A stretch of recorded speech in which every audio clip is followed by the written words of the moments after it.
I present the budget for the year 2021-2022. This was Finance Minister Nirmala Sitharaman's third budget under the NDA government led by Prime Minister Narendra Modi. And once again, she has deceived the Janta, especially the poor, the working class, the unemployed, the migrants and the farmers. The budget comes at a time when India is battling the coronavirus pandemic and the economy is in tatters.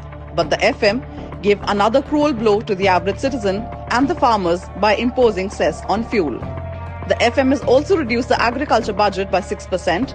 All this while farmers are protesting from the last 67 days. After the Annadatas came the blow for our Jawans. There is no increase in the defence budget, as if there is no threat to India or the Chinese no longer occupy Indian territory. The FM also failed to increase government expenditure to offset sluggish private investment and private consumption. MSMEs were allocated only Rs 15,700 crore, while the need of the hour was low-interest loans, working capital or moratorium.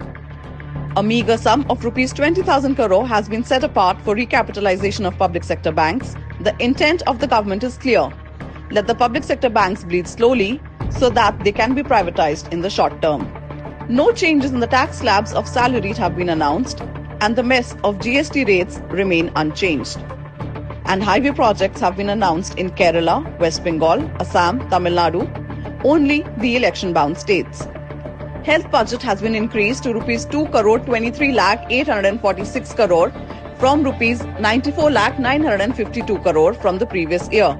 But it is clearly another Jumla, as it includes the one-time cost of vaccination and the Finance Commission grants.